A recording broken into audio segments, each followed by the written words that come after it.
Hello बच्चों, मैं Usha Sharma Victorious International School Atrauli Aligarh से। इस वीडियो में हम क्लास 3 में बुक 2 सरल व्याकरण और रचना यानी व्याकरण का चैप्टर 1 भाषा और व्याकरण की रीडिंग करते हैं। ओके, यस देखिए बेटा, यस पाठ का नाम क्या है? फर्स्ट चैप्टर का नाम यस भाषा और व्याकरण। यस देखिए, नेताजी ने बोलकर अपनी बात कही, अध्यापिका ने लिखकर अपनी बात कही। यस नेक्स्ट है, लोगों ने नेताजी की बात समझकर तालियां बजाईं, विद्यार्थियों ने अध्यापिका द्वारा लिखी गई बात पढ़कर समझी। ओके, यस देखिए बच्चों, ऊपर के चित्रों में आपने देखा कि विचारों का आदान प्रदान किया जा रहा है।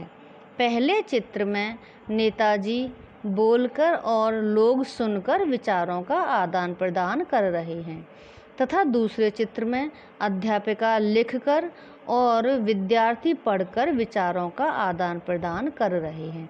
यही भाषा है। यस बेटा, हम जिस माध्यम से अपनी बात दूसरों तक पहुंचाते हैं और दूसरों की बात समझते हैं, वही माध्यम क्या कहलाता है? भाषा कहलाता है। यस, येलो बॉक्स में देख लीजिए, भाषा की परिभाषा है, भाषा वह साधन है जिसके द्वारा हम अपने विचार बोलकर या लिखकर प्रकट करते हैं तथा इसी रूप में हम दूसरे के विचारों से अवगत होते हैं। ओके, यस भाषा के रूप देखिए यानी प्रकार इसके। भाषा के 2 रूप होते हैं, मौखिक भाषा और लिखित भाषा। यस नेक्स्ट देखिए बेटा, मौखिक भाषा।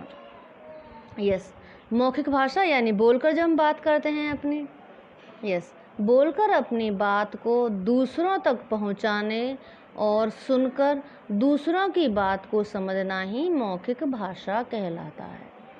यस दूसरी सेकंड है लिखित भाषा, लिखकर अपनी बात को दूसरों तक पहुंचाना और पढ़कर दूसरों की बात को समझना ही लिखित भाषा है।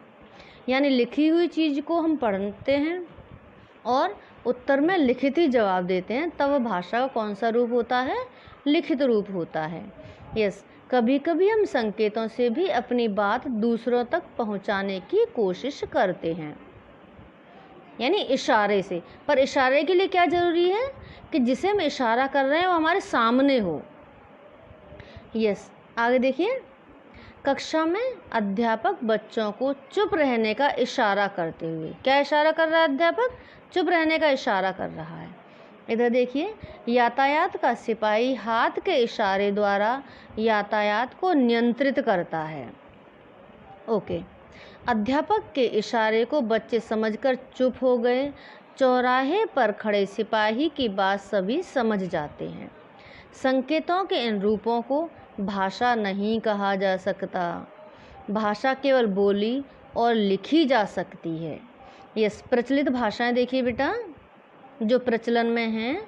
संसार में बहुत सी भाषाएं बोली और लिखी जाती हैं। भारत में भी हिंदी के अलावा अलग अलग राज्यों में अलग अलग भाषाएं बोली और लिखी जाती हैं। यस देखिए, भारत के विभिन्न राज्यों में अलग अलग धर्मों को मानने वाले लोग रहते हैं, जिनकी भाषा और संस्कृति अलग अलग है। जैसे कश्मीर की कश्मीरी, पंजाब पंजाबी, बंगाल बांग्ला।